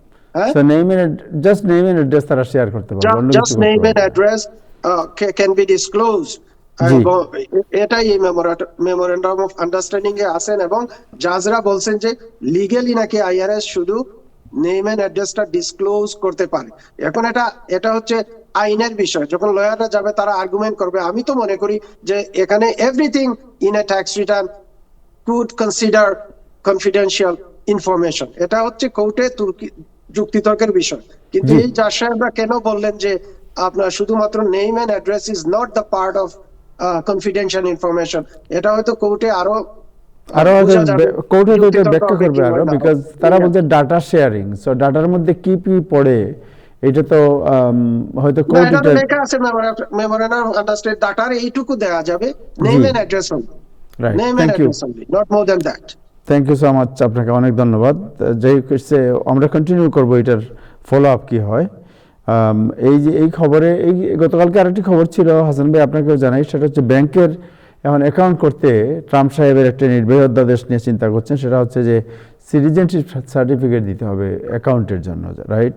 So this is also one kind of pressure, mental এক ধরনের প্রেশার, একটা এক ধরনের যুদ্ধ বলতে পারেন, যে মানুষকে স্নায়বিক এক ধরনের প্রেশারের মধ্যে রাখা, যে বাগ ওইখান থেকে না, এই উপায় নাই, এইরকম নাহলে ব্যাংক অ্যাকাউন্ট করতে সিটিজেনশিপ সার্টিফিকেট, মানে দিস ইজ আনবিলিভেবল। যাই হোক, আপনার কাছে যাই, হাসান ভাই আপনার কাছে যাচ্ছি। আমাদের কাছে নাসির আলী খান পল সাহেবও আছেন, যে কালকে প্রেসিডেন্ট ট্রাম্প যে ভাষণ দিয়েছেন, সেই ভাষণে রিপাবলিকানরা মুহুর্মুহুর করতালির মধ্যে তাকে স্বাগত জানিয়েছেন, হুইচ ইজ অবভিয়াস, এটা আমরা সবসময় দেখি। কিন্তু অন্যদিকে অন্য দৃশ্যও দেখেছি, এবং বিভিন্ন সংবাদপত্র এবং পরবর্তীতে যে পর্যালোচনা হয়েছে, সেই পর্যালোচনায় দেখা গেছে যে তিনি এমন অধিকাংশ কথাই বলেছেন যার সাথে বাস্তবতার কোনো মিল নেই, এবং ফ্যাক্ট চেক যেটাকে বলা হয়, এটাতে দেখা গেছে যে তিনি অনেককে অনেক কথা বলেছেন যা একদম মানে ডাহা বলা যায়, যে মানে এর সাথে সত্যের কোনো মিল নেই। সো আপনার অ্যানালাইসিস জানতে চাই, কেন তিনি এটা করলেন, এবং মিড টার্ম ইলেকশনে এর প্রভাব কি হতে পারে? দুই একটা এক্সাম্পল দেন না তার স্যার। যে যে কারা এই বিশ্লেষণটা করছেন, দুই একটা কারা? আমি দিচ্ছি উদাহরণ, আমি দিচ্ছি আপনাকে, জি, একটু জি, একটু ওয়েট করেন, একটু ওয়েট করেন। একটু ওয়েট করেন। প্রেসিডেন্ট সাহেবের ভাষণ মানেই তো এই সমস্ত শব্দ থাকবে, অসাধারণ, ইতিহাসে কখনো ঘটে নাই, অভূতপূর্ব, the best in the world, right? তো এটাই নিয়ম প্রেসিডেন্ট ট্রাম্পের যে কোনো ভাষণেই। তো এবারে ভাষণ যথার্থই কিন্তু অভাবিত। কি অর্থে? দৈর্ঘ্যে। আমেরিকার ইতিহাসে 1934-এ বোধ করি প্রথম এইভাবে ফর্মালি, না 1948-এ ট্রুম্যান সাহেব এই টিভির সামনে ভাষণ দেওয়া শুরু করেন। এই তখন থেকে আজ পর্যন্ত এত লম্বা ভাষণ কেউ দেয় নাই, 1 ঘন্টা 48 মিনিট। ফলে ঠিকই আছে, ইতিহাসে অভূতপূর্ব। প্রেসিডেন্ট ট্রাম্পের যে অভ্যাসটা অর্জিত হয়েছে। ব্যাকগ্রাউন্ডে মাথা রাখতে হবে, ট্রাম্প সাহেব এই ভাষণ দিচ্ছেন কখন? যখন আমেরিকার 68% লোক বলছে আমেরিকা ভুল পথে চলছে। মাথা রাখবেন যে আমেরিকার প্রতি 10 জনের 7 জন মনে করছে আমেরিকা ঠিক পথে যাচ্ছে না। আমেরিকার 70% লোক মনে করছে ইমিগ্রেশন প্রশ্নে যে পলিসি অ্যাডপ্ট করা হয়েছে সেটা ভুল বা সেটা ক্ষতিকর। প্রেসিডেন্ট ট্রাম্পের দায়িত্ব ছিল এই ভাষণে আমাদেরকে অ্যাসিওর করা যে এই অর্থনীতি আমাদের জন্য অ্যাফোর্ডেবল। কেমন? প্রেসিডেন্ট সাহেব তা না করে কি করেছেন? আমাদেরকে বুঝিয়েছেন যে আমেরিকার অর্থনীতি অবিশ্বাস্য রকম সাফল্যের চূড়ায় পৌঁছেছে। আমি তার কথা এক্সাক্ট কোট করছি, inflation is plummeting, incomes are rising, the roaring economy is roaring like never before. এত জোরে সোরে উচ্চ নিনাদে মার্কিন অর্থনীতি আগায় নাই। দু একটা এক্সাম্পল দিই আমি। ট্রাম্প সাহেবের ক্লেম, ফ্যাক্ট চেক কথা বলছেন তো, ফ্যাক্ট চেক। উনি এক জায়গায় বলেছেন যে আমেরিকা তার ক্ষমতা নেওয়ার পরে 18 ট্রিলিয়ন ডলারের ইনভেস্টমেন্ট এসেছে, $18 ট্রিলিয়ন। আপনি হোয়াইট হাউসের ওয়েবসাইটে যান, একই কথা সেখানে আছে, সেখানে বলা হচ্ছে 9.7 ট্রিলিয়ন। ট্রাম্প সাহেব বলছেন 18 ট্রিলিয়ন এসেছে, আর সেখানে হোয়াইট হাউসই বলছে 9.7 ট্রিলিয়ন। তফাৎটা বুঝতেই পারছেন, দ্বিগুণ। আরো মজা হচ্ছে যে এই টাকা অধিকাংশ কিন্তু প্লেজেস মাত্র, টাকা কিন্তু আসে নাই। এটা লোকে কমিট করে, যেমন কোরিয়ানরা বলেছে তারা হাফ এ ট্রিলিয়ন ডলার ইনভেস্ট করবে, করে নাই কিন্তু। আর ট্রাম্প সাহেব আমাদের জানালেন যে তারা এত 18 ট্রিলিয়ন ডলার ইনভেস্টমেন্ট হচ্ছে আমেরিকায় তার সময়। এগেইন 9.7 ট্রিলিয়ন, একটা মিথ্যার এক্সাম্পল দিলাম আমি। আর একটা এক্সাম্পল মনে করা যাক, প্রেসিডেন্ট সাহেব আমাদেরকে জানাচ্ছেন যে যে অর্থনীতি তিনি পেয়েছেন এটা ভয়াবহ খারাপ একটা অর্থনীতি ছিল বাইডেনের সময়। ইনফ্লেশন আকাশচুম্বী ছিল, তাকে তিনি নামিয়ে নিয়ে এসছেন। আমরা তো স্ট্যাটিস্টিক নিয়ে করবো, ব্যুরো অফ লেবার স্ট্যাটিস্টিকে আমরা স্ট্যাটিস্টিক্স পাই। সেখান থেকে দেখতে পাচ্ছি আমরা ডিসেম্বর 2024 সালে বাইডেন যেবার চলে যাচ্ছেন নির্বাচনের পরে, তখন ইনফ্লেশন ছিল 2.9%। 2.9%, সেটা এখন জানুয়ারি 2024 সালে এসে নেমেছে 2.4%, রাফলি প্যারিটি, 2.9, 2.4। ট্রাম্প সাহেব ক্লেম করেছেন গ্রসারির দাম কমে এসছে। পিএলএস জানাচ্ছে গ্রসারি ওভারঅল রাইজ করেছে 2.1%, সরকারি স্ট্যাটিস্টিক্স। ট্রাম্প সাহেব দাবি করেছেন যে বাইডেনের সময় ইকোনমি স্ট্যাগনেন্ট ছিল। স্ট্যাটিস্টিক্স বলছে 24 সালে আমেরিকান ইকোনমি গ্রো করেছে 2.8%, 2.8%। আর এখন 2025 সালে আমেরিকান ইকোনমি গ্রো করেছে 2.2%। আবার বলি, 24 সালে আমেরিকার ইকোনমি গ্রো করেছে 2.8%, আর 25 সালে মানে ট্রাম্প সাহেবের প্রথম বছর ইকোনমি গ্রো করেছে 2.2%। তফাৎটা নিশ্চয়ই বুঝতে পারছেন কোনটা বেশি কোনটা কম। আনএমপ্লয়মেন্ট, ট্রাম্প সাহেব দাবি করেছেন আনএমপ্লয়মেন্ট নিম্নমুখী, ঠিকই আছে। এটা তিনি ঠিক বলেছেন। কিরকম? 25 সালে মানে ট্রাম্প সাহেব যেবার নির্বাচিত হলেন জানুয়ারি 25 সালে, বাইডেনের শেষ স্টেট অফ দ্য ইউনিয়ন শেষ সময় আমাদের আনএমপ্লয়মেন্ট রেট ছিল 2.6%, আর জানুয়ারি 26 সালে সেটা হচ্ছে গিয়ে 4.3%। 4.6 এখন কমে এসে হয়েছে 4.3। কিন্তু মোদ্দা কথা হচ্ছে এই যে আসলে কিন্তু আমেরিকার অর্থনীতি অতটা খারাপ না যতটা খারাপ এই অঙ্ক থেকে মনে হয়। ইকোনমি কিন্তু আসলেই স্বাস্থ্যকর অবস্থায় আছে। তফাৎটা কোথায়? এই যে ইকোনমি, একে বলা হয় কে শেপড ইকোনমি। কে ওয়ার্ডটা, লেটারটা মাথায় রাখেন, কে, তার একটা রেখা ঊর্ধ্বমুখী, একটা রেখা নিম্নমুখী। যারা ঊর্ধ্বমুখীতে পড়েন, যার সংখ্যা 8 থেকে 10%, তারা খুব ভালো অবস্থা আছেন আমেরিকায়। তাদের অবস্থা রোরিং। রাম সাহেব বলেছেন রোরিং ইকোনমি, সেই রোরিং ইকোনমি ঊর্ধ্বমুখী যারা। অধিকাংশ মানুষ যারা নিম্নমুখী, কে অক্ষরটার নিচের দিকে যারা, তারা কিন্তু কষ্টে আছেন, তারা অ্যাফোর্ডেবল না। আপনি দেখেছেন আমার নিউ ইয়র্ক সিটিতে ক্যাম্পেইনের প্রধান কথা ছিল কি অ্যাফোর্ডেবল। সাধারণ লোকের জন্যে, নিম্নবর্তী আয়ের মানুষের জন্য জীবনটা সহনীয় করে তোলা। ট্রাম্প সাহেব অ্যাফোর্ডেবল কথাটাকে হোক্স বলে উড়িয়ে দিয়েছেন, যদিও গতকাল তিনি আমাদেরকে আশ্বাস দিয়েছেন তিনি কি কি ব্যবস্থা নিয়েছেন আমাদের জীবনকে সহনীয় করে তুলবার জন্য। এটা খুব ইন্টারেস্টিং এবং করেছেন, কোনো বানানো গল্প নয়। ট্রাম্প সাহেব সিগনিফিকেন্ট উদ্যোগ নিয়েছেন মানুষের জীবনকে, সাধারণ লোকেরও জীবনকে সহনীয় করে নেবার জন্য। যেমন একটা মনে করা যাক, ট্রাম্প সাহেবের সেই বিখ্যাত ট্রাম্প অ্যাকাউন্ট, শিশুদের জন্য প্রত্যেক শিশুর জন্য $1000 ব্যবস্থা করেছেন, ট্রাম্প অ্যাকাউন্ট করেছেন। এবং ট্রাম্প সাহেব দাবি অনুসারে অসংখ্য লোক এই অ্যাকাউন্টে পয়সা জমা দিচ্ছে, অ্যাকাউন্ট ওপেন করছে। এটা একটা গুড থিং। একটা ট্রাম্প সাহেব আমাদের প্রমিস করেছেন তিনি ট্যারিফ ডিভিডেন্ড দেবেন। পাইনি আমরা, এই ডিভিডেন্ড আদৌ হবে কিনা তাও আমরা জানি না, প্রমিস করেছেন তিনি। এটা একটা ভালো জিনিস। একটা তিনি মর্টগেজ এবং হোম বাইং ইনিশিয়েটিভ নিয়েছেন, যারা নতুন বাড়ি কিনবে তাদের জন্য তিনি ট্যাক্স ব্রেক দেবেন। Very good. আচ্ছা, তিনি এক্সপ্যান্ডেড রিটায়ারমেন্ট অ্যাকাউন্টের কথা বলেছেন। এসবই কিন্তু প্রস্তাব, ইনিশিয়েটিভস এগুলি, যাতে বলা হচ্ছে যারা প্রথমবারের মতো বাড়ি কিনবেন তাদের জন্য সরকার ম্যাচিং ফান্ডসের ব্যবস্থা করবেন। এক্সপ্যান্ডেড রিটায়ারমেন্ট অ্যাকাউন্ট যেটা হবে তাতে নতুন অ্যাকাউন্ট অটোমেটিক আপনার যদি নাও থাকে রিটায়ারমেন্ট অ্যাকাউন্ট, ফর্মাল অ্যাকাউন্ট না থাকে, আপনি ওপেন করতে পারবেন এবং আপনাকে $1,000 একটা ম্যাচিং ফান্ড গভর্নমেন্ট দেবে। Again wonderful. প্রস্তাব করেছেন তিনি ক্রেডিট কার্ডের উপরে টেম্পোরারি ক্যাপ, মানে সীমা বেঁধে দেবেন 10% on credit cards. Wonderful proposal, যদি এসব বাস্তবায়িত হয়। এসব তিনি কেন করছেন, কেন কথা তিনি বলছেন, মূলত এই মাথায় রেখে যে আমেরিকার সকল জনমত জরিপে জানা যাচ্ছে যে মানুষ ভালো নেই। তিনি যতই বলুন না কেন ইকোনমি রোরিং ইত্যাদি ইত্যাদি, মানুষ খুব একটা ভালো নেই। মজা হচ্ছে 2025 সালের জানুয়ারিতে বাইডেন সাহেব বলছেন, আমি বাইডেনকে কোট করছি, I inherited the worst economy.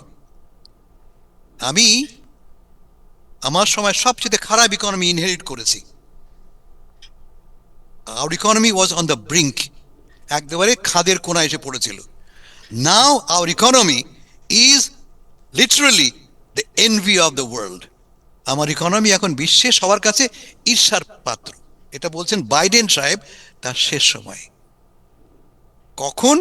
যখন আমরা সবাই বাইডেন ইকোনমির কারণে নাভিশ্বাসে পড়েছি। কেমন? এবং তার পতনের মূল কারণ ছিল কিন্তু বুঝতে ভুল করা যে মানুষ কষ্টে আছে। অঙ্কে কিন্তু যদি অঙ্ক করি, আমরা স্ট্যাটিস্টিক দেখি, সব ঠিক আছে, বাহ চমৎকার, ইনফ্লেশন রেট অনেক কম, আনএমপ্লয়মেন্ট রেট অনেক কম, কিন্তু লোক কষ্টে কেন? এটাকে বলে পারসেপশন। এবং এগেইন মাথা রাখবেন যে ওই কে শেপড ইকোনমি, যারা ঊর্ধ্বমুখী তারা খুব ভালো থাকে, এবং যেহেতু গড় হিসাবটা সবাইকে নিয়ে হয়, তাদের মনে হয় যেন খুব চমৎকার সবাই আছেন। কিন্তু আমেরিকা একটা বিভক্ত সমাজ, যে সমাজে একদল লোক ওপরে, একদল লোক নিচে। এই যারা নিচে, যারা সমাজের অধিকাংশ মানুষ, তারা থাকেন কষ্টে। এবং এই পারসেপশনটাই বুঝতে না পারার কারণে বাইডেনের পতন হয়েছিল। এখন ট্রাম্প সাহেব ভাষণ তো দিলেন 1 ঘন্টা 48 মিনিটের। আমি আগে বলেছি তার চ্যালেঞ্জ ছিল আমাকে কনভিন্স করা যে economy is doing good for you. তুমি মানে সাধারণ লোক। ভাষণ হয়ে গেল, আমরা দেখতে পাচ্ছি জনমত জরিপ হচ্ছে, অনেকগুলি হচ্ছে, CNN করেছে, ফক্স করেছে, ABC-টা আমি ধরি একটা নিউট্রাল গ্রাউন্ড। ABC বলছে যে ভাষণের আগে 37% লোক ট্রাম্প সাহেবের বক্তব্যে খুশি। 37% লোক, মানে 63% লোক আমেরিকা ভুল পথে চলছে বলছে। আর এই ভাষণের পরে 38% লোক বলছে আমেরিকা ঠিক পথে আছে, মানে 1% লোক খুশি হয়েছে। এখন আপনি যদি সে 1%-এর মধ্যে হন, আপনি তাহলে বলবেন ভালো আছে। আপনি যদি 1%-এর মধ্যে না হন, তাহলে বলবেন ভালো নেই। সিদ্ধান্তটা আপনার। Thank you. Thank you so much, thank you. আপনার স্ট্যাটিস্টিক অ্যান্ড ডাটা, এটা আসলে এর বাইরে কোনো কথা বলার কিছু আছে বলে আমার কাছে আর জানা নেই। বাট নর্মালি প্রেসিডেন্টের স্টেট অফ ইউনিয়নের এড্রেসের পরে তার যে পপুলারিটি বা জনমত জরিপে তিনি অনেক, তার যে ইয়েটা অনেক উপরে উঠে আপনার। বাট আমার কাছে মনে হয় যে ট্রাম্প সাহেব অনেক চেষ্টা করেছেন কালকে, কিন্তু বেশি টেনে তুলতে পারেননি তিনি। মাত্র 1%, এটা খুবই আপনার ইনসিগনিফিক্যান্ট। এটা ওনার জন্য খুব অশালীন সংকেত। মধ্যবর্তী নির্বাচনের জন্য এটা একটা ব্যাড সাইন ফর প্রেসিডেন্ট। যাই হোক, জনাব নাসির আলী খান পল, আপনার কাছ থেকে জানতে চাই, আপনি কলম দিয়ে অনেক লিখছেন দেখলাম, কি লিখলেন? জি, আপনি দেখলাম কলম দিয়ে অনেক লিখছেন। আমি কলম ধরলে আপনি ভয় পান কেন? না, আমি ভয় পাইনি, আমি দেখছি আপনি অনেক কথা লিখছেন। আচ্ছা, ধন্যবাদ। হাসান ভাইয়ের উপরে বলি, আমি হাসান ভাইয়ের বক্তব্য শুনলাম। আমি 3টা পয়েন্ট বলবো হাসান ভাইয়ের ব্যাপারে। সর্বপ্রথম, কালকের যে আপনার ট্রাম্প সাহেবের স্টেট অফ দ্য ইউনিয়নের যে ভাষণ 1 ঘন্টা 48 মিনিটের, CNN যে ডোনাল্ড ট্রাম্পকে খালি হেড করে না, হাসান ভাইয়ের মতন ডোনাল্ড ট্রাম্পের ছায়াটাকেও হেড করে, তার শ্যাডোটাকেও হেড করে। সেই CNN বলছে 63% অ্যাপ্রুভাল। সেই CNN বলছে 63% approval of state of the union speech. বাকিটা আমি আপনাদের উপরে ছেড়ে দিলাম। আর যদি অ্যাকচুয়াল যান, CNN না বলে, এটা 72% অ্যাপ্রুভাল রেট আপনার ডোনাল্ড ট্রাম্প সাহেবের যে বক্তব্য। হাসান ভাই বক্তব্য বলেছেন গ্রোথের ব্যাপারে, যে বাইডেন সাহেবের সময় 2.8 ছিল, 2.8%। গ্রোথ, কিন্তু ডোনাল্ড ট্রাম্প সাহেবের সময় ডোনাল্ড ট্রাম্প সাহেব একটু পিছিয়ে আছে 2.2। আমার মনে হয় বাইডেন সাহেবের 2.8 4 ইয়ার্স এর গ্রোথ ছিল, আর ডোনাল্ড ট্রাম্পের 2.2 1 ইয়ারের growth. There's a big difference between 4 years and 1 year. তারপরে হাসান ভাইয়ের বক্তব্যে আমি খুব, আপনার কথা তো আমি অবভিয়াসলি খুব মনোযোগ দিয়ে শুনি, কেননা আমি আপনার একজন ভক্ত, and I appreciate always যেভাবে আপনি স্টাডি করেন। আমরা তো ব্যবসা ট্যাবসা নিয়ে ব্যস্ত থাকি, অত স্টাডি করতে পারি না, ক্ষুদ্র জ্ঞান নিয়ে যতখানি জানি সেটাই আলোচনা করতে পারি। আপনি একবার বললেন ইকোনমি খুব একটা এগিয়ে নেই, খুব না, ইকোনমি খুব একটা খারাপ না, একবার এই শব্দটা ইউজ করছেন, আবার বলছেন আমেরিকানরা ভালো নেই। এই দুটো শব্দ কিন্তু কন্ট্রাডিক্ট করলো আপনার জন্য। তারপরে আপনি ইনফ্লেশনের ব্যাপারে বলেছেন 2 পয়েন্ট সামথিং, এখন রিয়েল ইনফ্লেশন আজকে আমি বলছি 1.7% ইনফ্লেশন আমেরিকা এই মুহূর্তে। এখন কালকে যদি ডোনাল্ড ট্রাম্প সাহেবের স্পিচের উপর আমি কিছু বলতে চাই, যেমন আপনি দেখেন মিড টার্ম, আমার অ্যানালিসিস, মিড টার্মটা কালকে Donald Trump sure shot win করে গেছে একটা বক্তব্যে। আমার মনে হয় একটা না, এর পরে আরো কয়েকটা আছে, আমি পয়েন্টটা বলছি আপনার। উনি যে একটা কোশ্চেন করছিল ফ্লোরে, you all know the duty of American government to protect American citizens or illegal immigrants. If you believe that, please stand up. একটা ডেমোক্রেট দাঁড়ায়নি। কথাটা চিন্তা করে দেখেন, আপনি আমেরিকান সিটিজেনের উপর ইলিগালকে আপনি প্রাধান্য দিচ্ছেন। এটা বাংলাদেশে হলে কি অবস্থা হতো? যদি বলতো ভারতীয় ইলিগাল আছে, আপনি বাংলাদেশি সিটিজেনের চেয়ে ভারতীয় ইলিগালদের প্রাধান্য বেশি দিবেন, রায়ট লেগে যেত তখন। তো এই কথাটা বলার পর ওরা দাঁড়ায়নি। না দাঁড়াতে আমার মনে হয় এরা সাধারণ পাবলিক, যারা রাজনীতি অত বুঝে না, যারা ওয়াচ করছিল, তারা ভাবলো যে এরা মানে সিটিজেনকে কেয়ার করে না। তো এই সিটিজেনকে নিয়ে, এদেরই ভোট নিয়ে মিড টার্মে আমার মনে হয় ডেমোক্রেটের এই ব্যাপারে খুব অসুবিধা হয়ে যাবে। তারপর কিছু ব্যাপার দেখেন যে আপনি ঠিক আছে, ওখানকার নিয়ম স্টেট অফ দ্য ইউনিয়নে আপনি যেই পয়েন্টে রাজি হবেন, আপনি ক্লাব দিবেন, আপনি স্ট্যান্ড আপ করবেন, এটা হয়। অপোনেন্ট পার্টি, বিরোধী দল সাধারণত দাঁড়ায় না, এটা রিপাবলিকান থাকলেও দাঁড়ায় না, ডেমোক্রেট থাকলেও দাঁড়ায় না। কিন্তু যখন আপনার কিছু সেন্সিটিভ প্রশ্ন আছে, যেমন ইউনাইটেড স্টেটের hockey team, male hockey team, এরা তো ডেমোক্রেট বা রিপাবলিকান না, এরা জাতির গর্ব। তারা যখন ইন করলো, ডোনাল্ড ট্রাম্প সাহেব বলছে যে তাদেরকে আমরা ওয়েলকাম জানাই, চিয়ার আপ করেন, সমস্ত ডেমোক্রেট বসে আছে। এটা আমেরিকান প্লেয়ার, আমেরিকান, আমাদের জন্য তারা মানে স্বর্ণ পদক নিয়ে এসছে, আপনারা দাঁড়াবেন না, এটা আপনাকে স্বীকার করতে হবে, দিস ইজ নট রাইট। তারপর দেখেন যে সোলজারটা মাদুরোকে আনতে যে গুলি খেয়ে তার দুটো পা নষ্ট হয়ে গেছে, তারপরও সে সোলজার নিয়ে হেলিকপ্টার থেকে ল্যান্ড করেছে, তার রক্ত একেবারে ব্লাড বাদ হয়ে যাচ্ছিল, তারপরে সে দুটো পা নেই, সে স্ট্যান্ড হয়ে দাঁড়িয়েছে, এবং তার জন্য কোন ডেমোক্রেট দাঁড়ায়নি এই সোলজারের জন্য। This is disgraceful. তারপরে আপনার বাচ্চাটা, যেই বাচ্চাটাকে একটা ইলিগাল ট্রাক ড্রাইভার মেরে ওর পুরো পঙ্গু করে দিয়েছে, ছোট বাচ্চা, 3rd গ্রেডের বোধহয়, তাকে নিয়ে এসেছিল, তার সময় ডেমোক্রেটরা দাঁড়ায়নি। তো এইসব জিনিস আসলে দে ক্রস দ্য লাইন। তারপরে যে আমাদের দুই মুসলমানের উগ্রতা যে দেখালো সেখানে, এতগুলো লোক, থাউজেন্ডস অফ লোকের মধ্যে দুটো Muslim lady, Ilhan Omar Omar and গালিব, আরেকজন মহিলা এই দুইজনই দেখেন, একটা প্রেসিডেন্ট যখন স্টেট অফ দ্য ইউনিয়নের বক্তৃতা দেয়, তাকে আপনি মার্ডারার বলতেছেন, তাকে ডিস্টার্ব করতেছেন। এটা কিন্তু আপনি অফিসটাকে রেসপেক্ট করবেন যার মধ্যে বসে আছেন। It's not the person Donald Trump. কতখানি অ্যাঙ্গার তার ওমরের, তার ফেসটাকে ক্লোজ আপ করে দেখানো হয়েছে। তারপরেই আপনার গালিব লিখেছে, ওই রশিদা গালিব, তার কোটের বাটনের মধ্যে এফ আইস, কতখানি ডিসগ্রেস। এইসব জিনিস আপনার একটা স্টেট অফ দ্য ইউনিয়নের মধ্যে সাধারণত একটা থাকে। আর কিছু কিছু জিনিস আপনার অ্যাপ্রিসিয়েট করা উচিত, যেমন দেখেন সেই সময় তো দাঁড়াতে পারতো যখন drug price, prescription drug price এত এফোর্ট দিয়েছে ডোনাল্ড ট্রাম্প এবং এটাকে কমিয়ে নিয়ে এসছে। এই যে প্রেসক্রিপশন ড্রাগ অন্যান্য দেশে এত সস্তা। আমি একটা এক্সাম্পল দিই, একটা খুব এক্সপেন্সিভ মেডিসিন আছে যেটার দাম ছিল 4,500 each dose, 4,500 each 30 days supply, সেটাকে কমিয়ে এখন $500 নিয়ে আসা হয়েছে।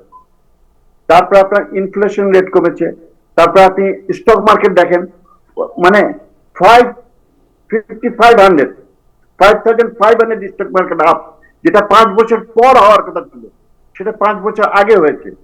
S&P আপনার 7,000, আনবিলিভেবল। তারপরে দেখেন আরেকটা জিনিস করেছে ন্যান্সি পলিসি, আপনারা জানেন তার হাজবেন্ড পল, দুইজন মিলে ইনসাইড ট্রেড করতো, যখনই যেটা ডিসিশন নিত সেটা আগে থেকেই তারা স্টকে খেলে 100-200 মিলিয়নের মালিক এখন তারা দুজন, ইনসাইডার ট্রেড। সে কংগ্রেসের মধ্যে সিনেটর, কংগ্রেসম্যান, অফিসিয়াল, এরা ইনসাইডার ট্রেড আর করতে পারবে না, এটা ব্যান করলো। That's a good sign, you have to appreciate. আর বাজারের প্রাইস যদি বলেন, আপনি স্ট্যাটিস্টিক্স বাদ দেন, সাধারণ অবস্থায় এই শোতে, তাহের সাহেবের শোতে, আপনার মনে আছে ইব্রাহিম চৌধুরী, আপনার মনে আছে এবং হাসান ভাইয়ের মনে আছে, 1 সপ্তাহ যায়নি ডোনাল্ড ট্রাম্পের পাওয়ার নেওয়ার পর ডিমের প্রাইস আমরা শেষ হয়ে গেলাম, আমরা ডিম খেতে পারছি না, $8। সেই ডিমের দাম এখন $2.99। তাহের সাহেব তো ডিম না খাই শুকিয়ে গেছে, একেবারে একটা লিন হয়ে গেছে, সেই ডিম এখন তাহের সাহেব $2.99 কিনছেন। তারপর গ্যাসোলিন দেখেন, যে গ্যাসোলিন আমরা $8 কিনেছি, এখন সেই গ্যাসোলিন কোন একটা স্টেটে আমেরিকা $1.85, এবং এবারে এখন 199 থেকে 225। তো গ্যাসোলিনের প্রাইস আপনার কমে গেছে, সাধারণ জিনিসের দাম কমেছে। তো এইসব একটু অ্যাপ্রিসিয়েট করা উচিত। একটা মানুষ তো সবকিছু ভালো হবে না ডোনাল্ড ট্রাম্পের, অবভিয়াসলি কোন সরকারেরই হয় না। আপনি 1 বছরে একেবারে, তারপর একটা দেখেন যুগান্তকারী জিনিস, 9 মান্থস একটা সিঙ্গেল ইললিগাল লোক আমেরিকার মাটিতে পাওয়া নিতে পারেনি, যেটা বাইডেন সাহেবের সময় per day 6,000 illegal drug dealer and rapist, ওইসব থাগস, ক্রিমিনাল, গ্যাং লিডার, এরা চলে আসছিল, তারা 9 মান্থে। তো you have to appreciate something. এইসব জিনিস আমার মনে হয় অ্যাপ্রিসিয়েট করা উচিত একেবারে। তবে আমার মনে হয় কালকে ওই ডেমোক্রেট আপনার ওই সময় না দাঁড়িয়ে যখন বলছিল সিটিজেন আগে না তোমার ইলিগাল আগে, আমার মনে হয় মিড টার্মে এই জায়গায় কিন্তু ট্রাম্প কার্ডটা খেলে ফেলেছে এবং মিড টার্মে এটা এফেক্ট হবে, নো ম্যাটার হোয়াট। যারাই আপনারা পলিটিক্যাল অ্যানালিসিস করেন কিনা, it will effect in the mid term. এবং আমার মনে হয় কংগ্রেস এবং সিনেট রিপাবলিকান ধরে রাখতে পারবে। জি জি জি, দেখা যাক। থ্যাংক ইউ, আপনাকে অনেক ধন্যবাদ, অনেক কষ্ট করেছেন আপনি। কি বলছেন ইব্রাহিম সাহেব? না, আমি বলতেছি একটাই কথা, মানে ডেমোক্রেট দল ঠিক মতো বসতেও পারে না, ঠিক মতো দাঁড়াতেও পারে না, এই ব্যাপারে কোনো সন্দেহ নাই। আপনি খেয়াল করে দেখবেন দীর্ঘদিন থেকে আপনি ডেমোক্রেট দেখলে চিনবেন কেমনে এই বসা এবং দাঁড়ানোর মধ্যে। কালকে দেখেন এই প্রতিবাদ ছিলেন, প্রতিবাদ নাগরিক প্রতিবাদ দিন এলহান ওমর করবেন আর রাশিদা তলাক করবেন, এটা খুবই মানে এটা অনেক নাগরিক প্রতিবাদের সাথে আমরাও এক হই। কিন্তু কালকে যখন এই পশ্চিমা মিডিয়াকে এটা বোঝা খুব শক্ত।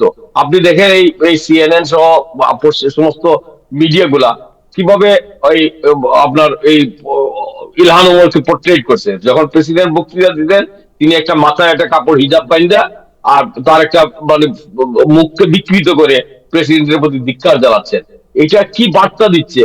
আর আমরা যারা জাজাকাল্লাহ বলে ওই ইলহান ওমরের সমর্থন করতেছি, এই বার্তাটাই এই আমেরিকার শ্বেতাঙ্গদের আরো ঐক্যবদ্ধ করে। তারা মনে করে যে এই তো এই মানে যেখানে আমাদের প্রেসিডেন্টকে সম্মান করতে পারে না, এদের বিরুদ্ধে আমাদের ঐক্যবদ্ধ হওয়া দরকার, বাকি সবকিছু মাপ।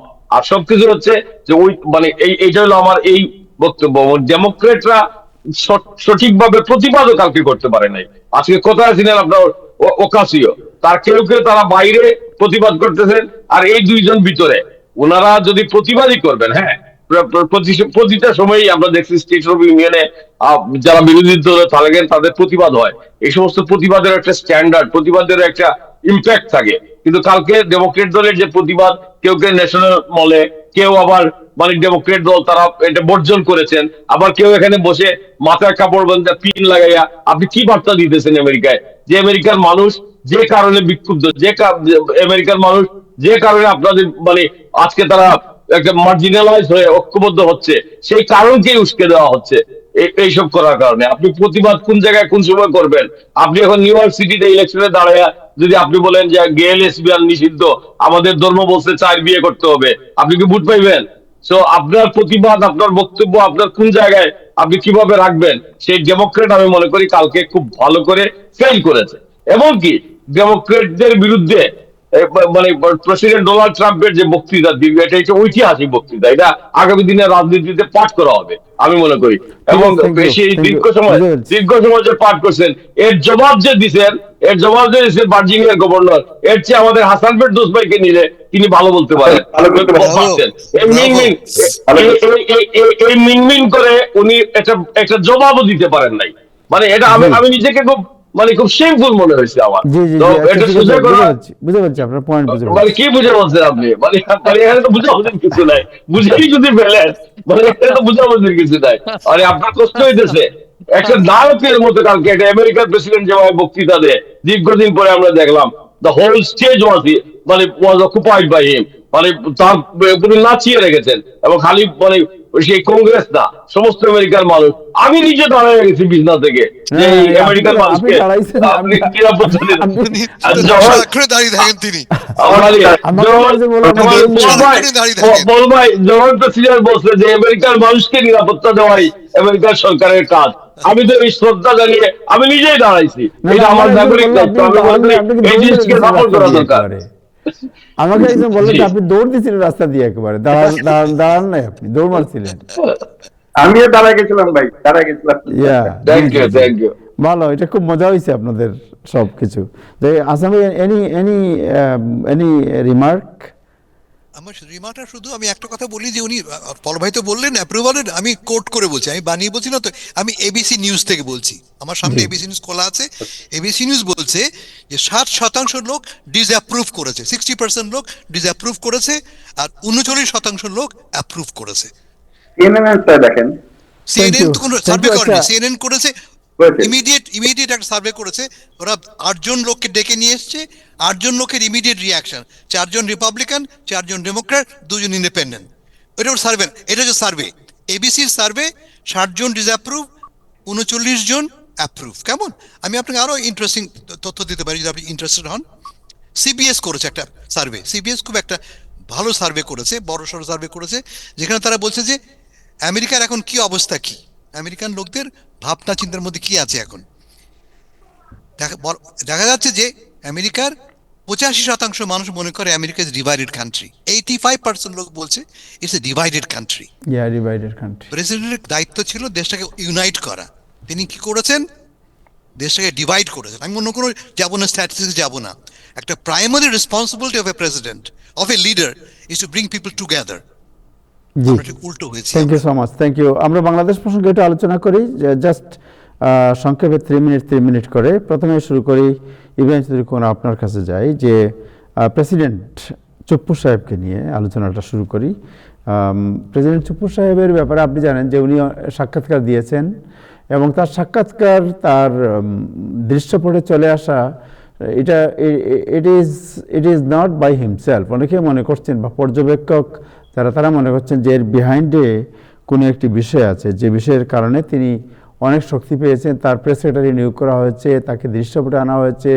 আজকে তারেক রহমান সাহেবের সাথে তিনি বিডিআর হত্যাকাণ্ডের যে কবর জিয়ারতেও তিনি গিয়েছেন। সো হঠাৎ করে তার যে দৃশ্যপটে আসা, তার বিভিন্ন জায়গায় ইন্টারভিউ দেওয়া, এটাকে আপনি কিভাবে অ্যানালাইসিস করেন? এটার কারণ কি? অনেক ধন্যবাদ আবুতাই সাহেব এই কঠিন কাজে আমাদের দায়িত্ব দেওয়ার জন্য। আমেরিকার প্রেসিডেন্ট সম্পর্কে বলা খুব সহজ, বুঝলেন? এখানে সবকিছু স্পষ্ট। আমেরিকার প্রেসিডেন্ট নিজেই চলাচল করেন, নিজেই ভুল করেন, নিজেই সিদ্ধান্ত নেন, নিজেই সোজা হয়ে দাঁড়ান, অথবা নিজেই বসে থাকেন। কিন্তু এই বাংলাদেশের প্রেসিডেন্ট মানে আমরা মানে এটা শেমফুল মানুষ এই লোক। মানে আমাদের অনেক প্রেসিডেন্ট আমরা দেখলাম ক্ষমতাবান, ক্ষমতাহীন, মানে এবার যে ওয়ার্স্ট লুক যেটা, সেটা হচ্ছে যে বর্তমানে চুপ্পু। মানে চুপ্পু সাহেব, রাষ্ট্রের প্রেসিডেন্ট, আমি তাকে শ্রদ্ধা করে বলতে চাই, তার বিভিন্ন ঘটনাক্রম যদি আপনি দেখেন, তিনি হঠাৎ করে আবার এখন দৃশ্যের একদম সামনে, এবং তার মানে পত্রিকায় সাক্ষাৎকার দেওয়া, তার সাথে দেশের প্রধানমন্ত্রী বিডিআর হত্যাকাণ্ডের ওই জায়গাটায় যাওয়া, এইসব এইসব আমাদের কি বলে, মানুষ অমূলক বলতেছে না, যে বলতেছে যে আমাদের দেশের শাসনভার বা শাসন ক্ষমতা বা ক্ষমতার পট পরিবর্তন গুলা আমরা নিজেরাই করতেছি না, কোনো অদৃশ্য হাত করতেছে। এগুলা অদৃশ্য হাতকে এখন লোকজন বলবে যে এটা আমেরিকা এবং ভারতের মধ্যস্থতায় এটা হচ্ছে। এবং আপনি যদি রাজনৈতিক মানে প্রেক্ষাপট দেখেন, আপনি যদি বিভিন্ন পদ পদবীর অদল বদল দেখেন, বিভিন্ন চুক্তি এবং নবায়ন এবং চুক্তির প্রতি ঝুঁকে যাওয়া বিভিন্ন রাষ্ট্রের সাথে, এইসব যদি দেখেন তাহলে এটা আমাদের কাছে স্পষ্ট হবে। এবং আমি মনে করি যে এই চুপ্পু সাহেব এখন যা বলতেছেন, তিনি মানে এই যে কাঠের পুতুল হিসাবে তাকে সামনে নিয়ে আসা হয়েছে, এবং এটা একটা দীর্ঘস্থায়ী কাজ হিসাবে চুপ্পু সহসাই আমাদের এই নাটকের দৃশ্য থেকে যাচ্ছেন না, তাকে দিয়ে আরো খেলানো হবে। এবং আমি মনে করি এই খেলার পিছনে মানে যে ক্রীড়নকরা দেশের বাইরে অবস্থান করতেছেন, এবং এটার জন্য আমরা কি রাজনৈতিক মূল্য দিতে হবে, রাজনৈতিক অস্থিরতা থাকবে। অবশ্যই বাংলাদেশের সামনে খুব বেশি সুস্থির রাজনৈতিক অবস্থা আমরা প্রত্যাশা করি, কিন্তু আমি মনে করি না এখন আমরা এমন একটা শক্ত জায়গায় দাঁড়িয়ে বলতে পারবো যে আমরা একটা রাজনৈতিক স্থিতিশীলতার দিকে এগোচ্ছি। Thank you.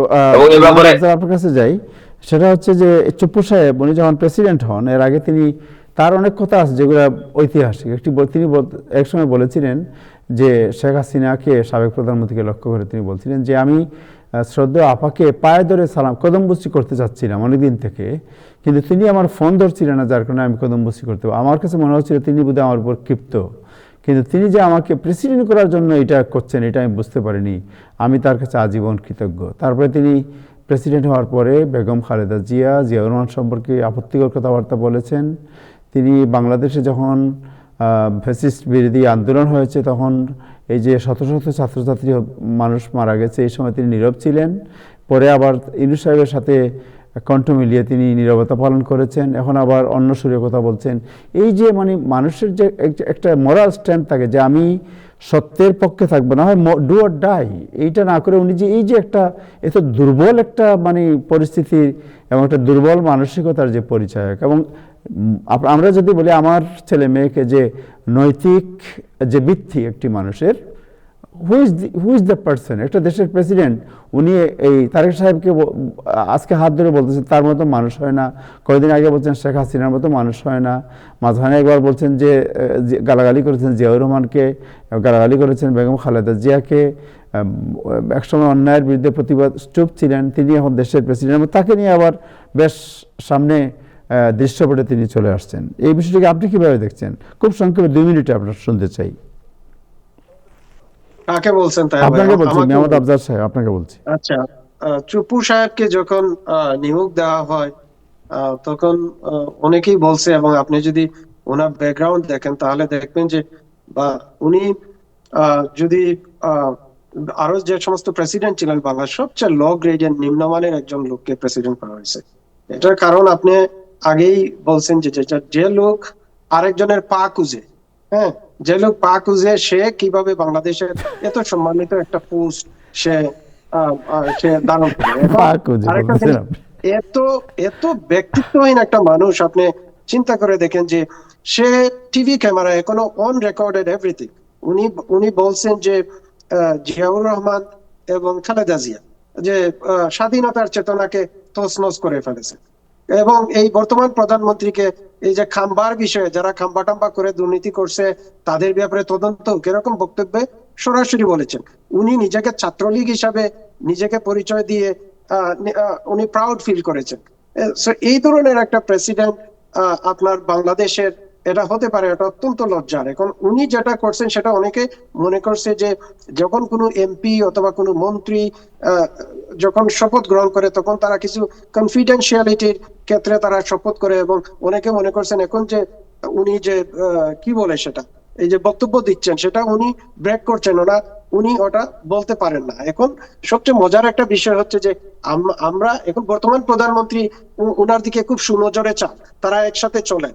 এর পিছনে কারণ কি হতে পারে? এই কারণ কারণটা নিয়ে আমরা খুঁজছি, যেখানে উনার মা একটা বক্তব্য আপনি শুনেছেন, পরিষ্কার বলছেন যে সবাইকে বিশ্বাস করা যায়, কিন্তু আওয়ামী লীগকে বিশ্বাস করা যায় না, এরা সাপের মতো।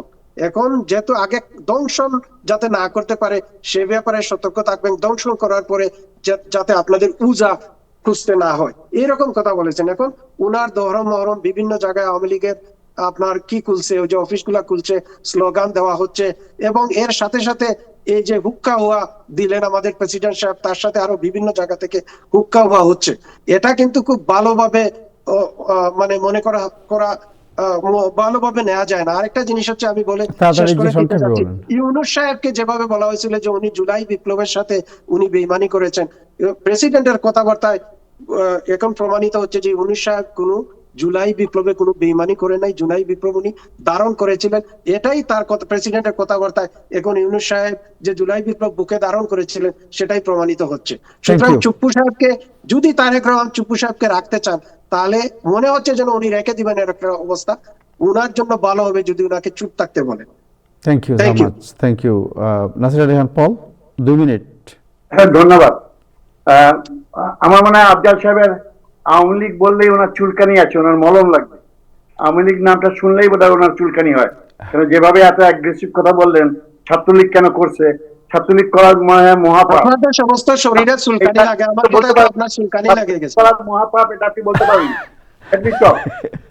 আপনাকে তো সময় দিয়েছি। ব্যক্তিগত আক্রমণ করেন না, আপনার যদি চুলকানি থাকে লাগাইয়া তারপরে এখানে আইছেন। কথা বলিনি, আপনার ব্লাড প্রেশারটা একটু লো করেন, রোজা রাখছেন, আমাকে কথা কি ডাক্তার? আমার ব্লাড প্রেশার লো না, একটু কথাবার্তার কোনো আগামাতা নাই, কিছু নাই। আপনি ওকে, প্রেসিডেন্ট চুপ্পু সম্পর্কে আপনি বলেন। পল ভাই, আপনি চুপ্পুকে নিয়ে কথা বলেন। আমাকে আক্রমণ করতে যান কেন? কি তার কাদের নিয়ে আসলে ভাই, মানে ন্যূনতম ব্যক্তিগত আক্রমণ কেন? আপনাকে কি আমি করছি ব্যক্তিগত আক্রমণ? চুপ্পুকে নিয়ে, পল ভাই চুপ্পু সাহেবকে নিয়ে আপনি কথা বলেন। হ্যাঁ, এই যে প্রসঙ্গ আছে সেটা নিয়ে কথা বলেন, কাউকে আঙ্গুল দিবেন না। আপনার আঙ্গুল দিলে আমাদের আঙ্গুল আছে, সহ্য করতে পারবেন না। মানে মহাপাপ। আচ্ছা ঠিক আছে, আফজাল ভাই একটু শুনি ওনার কথা, শুনি। Thank you so much, thank you. ব্যক্তিগত আক্রমণ করবে কেন? এই লোককে আসলেই পাগলামি লাগে, কারো না কারোর সাথে সম্মান করে কথা বলতে পারে না। আচ্ছা, থ্যাংক ইউ। একটু অপেক্ষা করুন, শুনি ওনার কথা। আফজাল ভাই, thank you, thank you so much. Afzal ভাই ঠিক আছে। ওকে, আমরা দুইজন প্রস্তুত হই। আমি আগেও দেখছি কোন মানুষকে আসলে আচ্ছা, আমরা আফজাল ভাই, ওকে ওয়েট, আমরা শুনি একটু কথা। সরি শরবত খান, সময় কেউ কথা বলেনি এখানে সবাই। পল ভাই, আপনি আপনার সাবজেক্টের উপর থাকেন, ব্যক্তিগতভাবে কাউকে অ্যাটাক করার দরকার তো নাই। ব্যক্তিগত আক্রমণ করবেন, আপনি আগে দেখেছি অনুষ্ঠানের সৌন্দর্য নষ্ট করেন নাই। চুলকানি কেন ছাত্রলীগ সম্বন্ধে? আচ্ছা, ব্যক্তিগত অ্যাটাক করবেন না, আপনি কথা বলেন। আমরা তো চুপ্পু সাহেবকে নিয়ে কথা বলতেছি। হ্যাঁ, আপনি বলবেন জিতবা মাথায় গালে চুকে লাগিয়ে আইছেন এখানে। আপনার যদি ইব্রাহিম চৌধুরী আছে, আমরা কেউ কারোর সময় কথা বলিনি, অনলি ইউ। আপনি একটা আচ্ছা, আপনারটা বলেন, চুপ্পু সাহেবকে নিয়ে কথা বলেন। আচ্ছা, এই যে পল ভাই, আমরা কথা শেষ করবো। আফজাল ভাই আর কথা বলেন না তো। রেসপেক্ট আশা করি অবশ্যই। আপনি যেটা বলছেন ঠিক আছে, ঠিক আছে, আমরা কথা শুনবো না।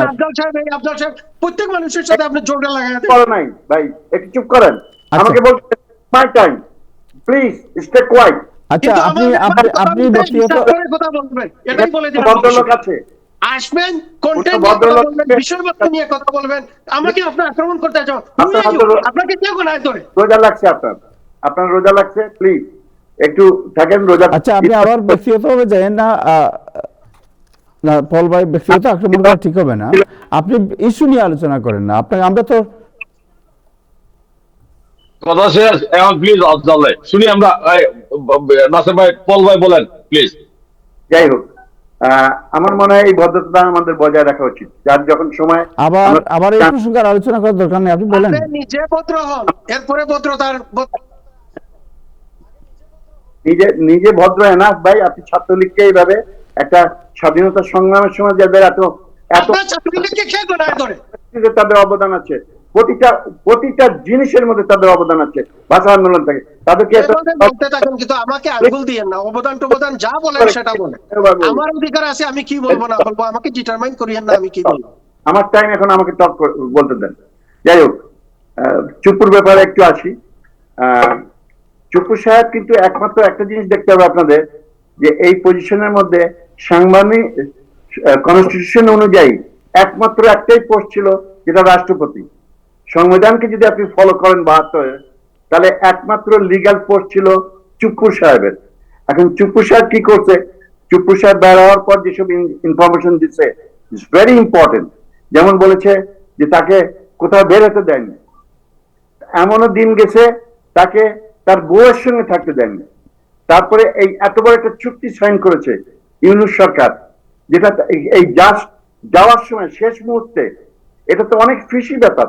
কত বড় একটা আমেরিকার সঙ্গে চুক্তি সাইন করেছে, যেখানে প্রেসিডেন্ট জানে না, প্রেসিডেন্টকে অনেক কিছু জানানো হয়নি, তাকে বিদেশ থেকে তাকে পাঠানো হয়েছে। পল ভাই আমি যে জিনিসটা বলতে চাচ্ছি সেটা হচ্ছে যে ইয়েস, অনেক কিছু করা হয়েছে। উনি আওয়ামী লীগের শেখ হাসিনার পা ধুয়ে সালাম করতে চেয়েছিলেন, তারপরে উনি ছাত্রলীগ করেছেন, উনি আপনার গণ আন্দোলনের সময় মানুষের মৃত্যুর ব্যাপারে নীরব ছিলেন, তারপরে আপনার জিয়াউর রহমানকে গালাগালি করেছেন, বেগম খালেদা জিয়াকে গালাগালি করেছেন, আবার তত্ত্বাবধায়ক সরকারের সময় নীরব থেকে তাদের সার্ভ করেছেন, আবার এখন মুখ খুলেছেন তাদের বিরুদ্ধে, এখন আবার তারেক সাহেবের সাথে আছেন।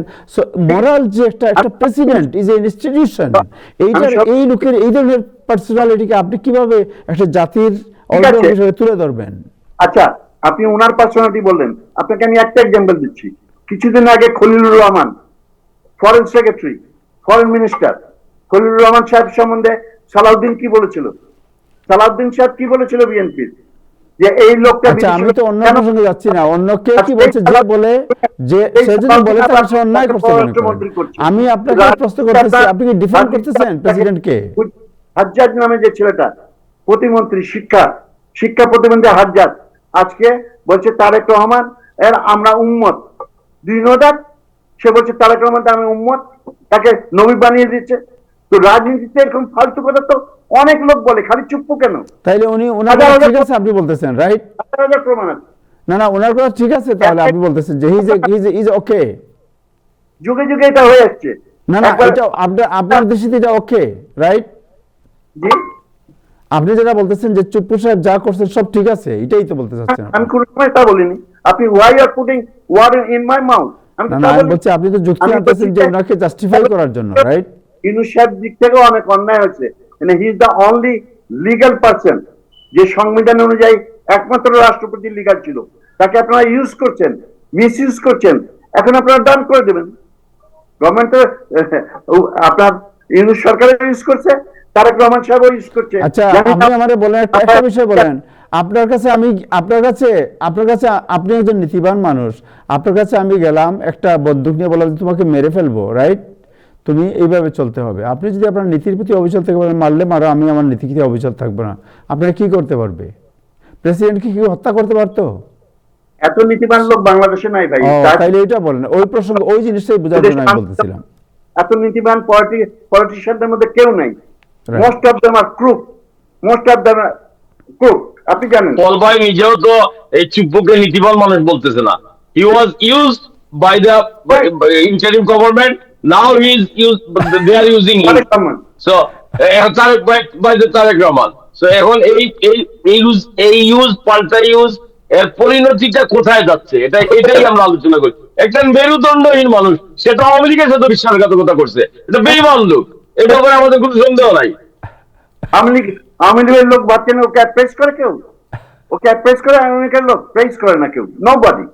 চুপ্পুকে প্রেস করে, সবাই বলে বেঈমান মির্জাফর, তাকে মির্জাফর বলে সবাই, আওয়ামী লীগ। সো এখন এই আওয়ামী লীগ মির্জাফর বলে বিএনপি যদি দিন পরে ফেলায় দেয় তাহলে উনি যাবে কই? বিকজ বিএনপি এই সাংবিধানিক প্রেসিডেন্ট হিসাবে, যে অন্তর্বর্তীকালীন সময়ের প্রেসিডেন্ট হিসাবে উনাকে এখন এই খুঁটি হিসাবে ধরে তাদের রাজনৈতিক সংহতি আনার চেষ্টা করতেছে, আমি যেটা বুঝি। এবং এটার পিছনে যে প্রেসক্রিপশনে আজকে রাজনীতির ক্ষমতার পরিবর্তন হয়েছে, সেই প্রেসক্রিপশন কাজ করতেছে, সেই মুরব্বীরা কাজ করতেছে। সুতরাং আমাদের আরো খেলা দেখতে হবে। আমরা আরো একদিন চুপ্পু সাহেব একদিন এরকম বাইরে আমাদের সবাইকে আসসালামু আলাইকুম, আমার এই সাক্ষাৎকার পড়েন, এটা কি আমরা আজকে থেকে 2 সপ্তাহ আগেও অনুমান করতে পারছি? আমরা তো অনুমান করতে পারি নাই। সুতরাং আরো দেখবেন, দেখার অপেক্ষা থাকবেন। আজকে দেখেন আরেকটা খেলা, বাংলাদেশ গভর্নর দেখেন, ব্যাংকের গভর্নর ডক্টর আহসান হাবিব মনসুরকে কিভাবে পদ থেকে সরাই দিল রাইট ওয়েতে। কেন ব্যাংকটা তো ধরতে হবে, ব্যাংকটা আমাকে আগে ধরতে হবে। ডক্টর হাবিব মনসুরকে অলমোস্ট তার অফিস থেকে ঘাট ধাক্কা দিয়ে বের করে দিয়েছে গভর্নরকে, বাংলাদেশ ব্যাংকের। এবং আরেকজনকে বসাচ্ছে যে এক কারখানার ব্যবস্থাপনায় ছিল, তার ব্যাংকিং কোনো ব্যাকগ্রাউন্ডই নাই, মুস্তাকুর রহমান নাকি নাম, সে একটা ফ্যাক্টরির ব্যবস্থাপনায় ছিল, তাকে বাংলাদেশ গভর্নর বানিয়েছে ব্যাংকের। আর ডক্টর আহসান হাবিব মনসুর 30 বছরের IMF এর career, top banker in the whole world, তাকে আপনার কিভাবে অপমান করে আজকে অফিস থেকে বের করে দিল তারেকের সরকার। দেখেন আপনি খেল দেখেন। Thank you, let's see what happen. Thank you so much Mahmud Afzal, আপনাকে অনেক ধন্যবাদ সময় দেওয়ার জন্য। আশা করি পার্সোনালি এগুলো নেবেন না, আমরা টক সাথে এগুলো মাঝে মধ্যে উত্তেজনা হয়, don't take it I hurt personally. your feelings, brother. I'm sorry. Really, I'm sorry. I apologize. It's okay, my brother. It's okay. আমরা I hurt your feelings. আমরা বিষয়বস্তুতে থাকলেই ভালো। একজন না, thank you so much, thank you. এটা this is এটা আমরা ফ্যামিলি হিসেবে আলোচনা করি, so that's okay. Thank you, আপনাকে অনেক ধন্যবাদ। থ্যাংক ইউ নাসির আলী খান পল, আপনার প্রতি কৃতজ্ঞতা এবং ধন্যবাদ।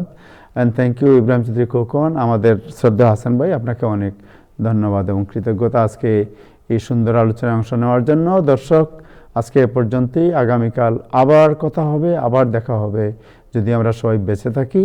সবাই আমাদের জন্য দোয়া করবেন, সবাই ভালো থাকবেন। খুদা হাফেজ।